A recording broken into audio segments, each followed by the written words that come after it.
रात का सन्नाटा, ठंडी हवा का एक झोंका और एक दस्तक जो सिर्फ दरवाजे पर नहीं, आपके दिल पर भी पड़ेगी। यहां कहानियां नहीं, खौफ जिंदा होता है। आप देख रहे हैं डर की दस्तक, जहां हर दस्तक अपने साथ एक नया डर लेकर आती है। क्या आप तैयार हैं उस दस्तक को सुनने के लिए, जो कभी कभी सिर्फ आपको ही सुनाई देती है? तो आज हम सुनने वाले हैं रूहों का शापित महल। गोवा के बाहरी इलाके में स्थित एक पुराना शाही महल, जिसे लोग भूल भुलैया महल कहते थे। वर्षों पहले यह महल रानी वसुंधरा का था, जिनकी अचानक और रहस्यमयी मृत्यु के बाद यह खंडहर में बदल गया। कहा जाता था कि इस महल में आज भी उनकी आत्मा भटकती है और जो कोई भी वहां जाता है वह कभी वापस नहीं आता। शर्मा परिवार छुट्टियों के लिए गोवा आया था। वे शांति और रोमांच की तलाश में थे, इसीलिए उन्होंने भीड़-भाड़ वाले होटलों के बजाय इस भव्य लेकिन वीरान महल में ठहरने का फैसला किया। जैसे ही वे महल पहुंचे, हवा में अजीब सी ठंडक थी। सूरज ढलते ही माहौल और भी डरावना हो गया। दीवारों पर टंगे पुराने चित्रों की आंखें जैसे उन्हें घूर रही थीं। बड़ी-बड़ी खिड़कियां रह रहकर अपने आप हिल रही थीं, जैसे कोई वहां से झांक रहा हो।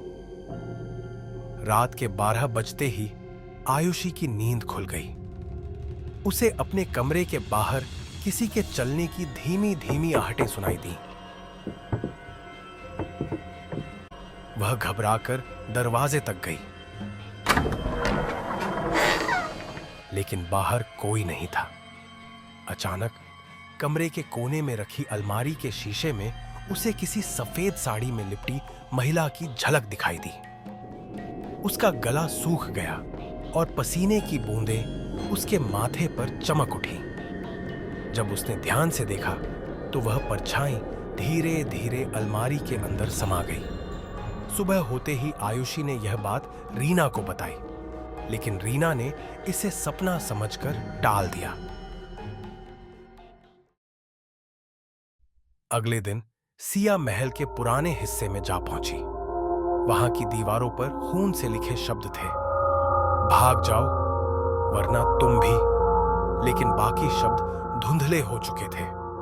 तभी ब्रूनो गहरी गुर्राहट के साथ दीवार के एक कोने की तरफ देख रहा था, जैसे वहां कोई अदृश्य ताकत थी। अचानक हवा में किसी के धीमे धीमे रोने की आवाज गूंज उठी।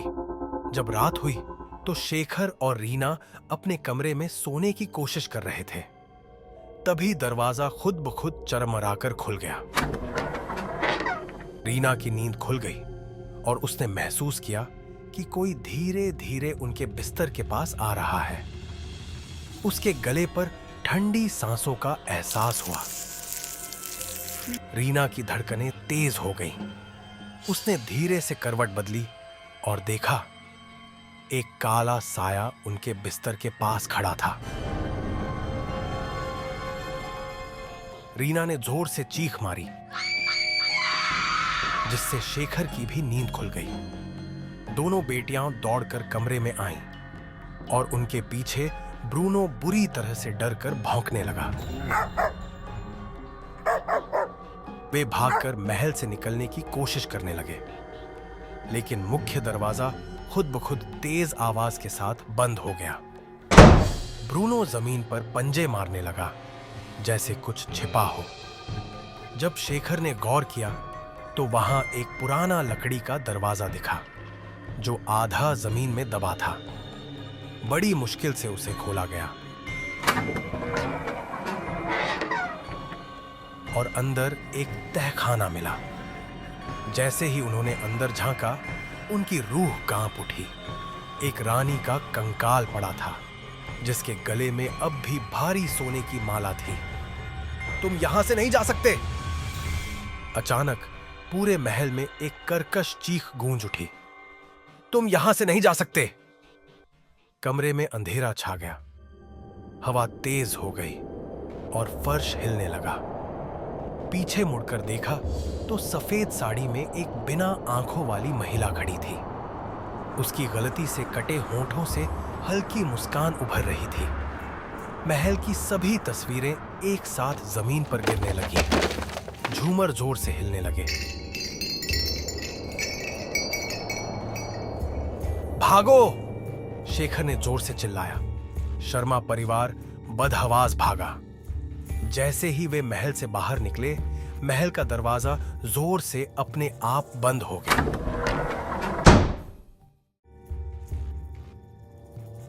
सिया ने डरते डरते आखिरी बार पीछे मुड़कर देखा। महल वहां था ही नहीं। जहां कुछ सेकंड पहले वह शाही महल खड़ा था, वहां अब सिर्फ वीरान जमीन और सूखे पत्तों का ढेर पड़ा था। अगले दिन शेखर ने पास के गांव के बुजुर्ग से इस महल के बारे में पूछा। बुजुर्ग ने ठंडी सांस लेते हुए कहा, यह रानी वसुंधरा का महल था। उन्हें जिंदा दीवारों में चुनवा दिया गया था। उनकी आत्मा अब भी भटक रही है। जो भी वहां जाता है वह या तो मर जाता है या फिर उन्होंने वाक्य अधूरा छोड़ दिया। शेखर के चेहरे का रंग उड़ चुका था। उस दिन के बाद शर्मा परिवार ने कभी गोवा का रुख नहीं किया।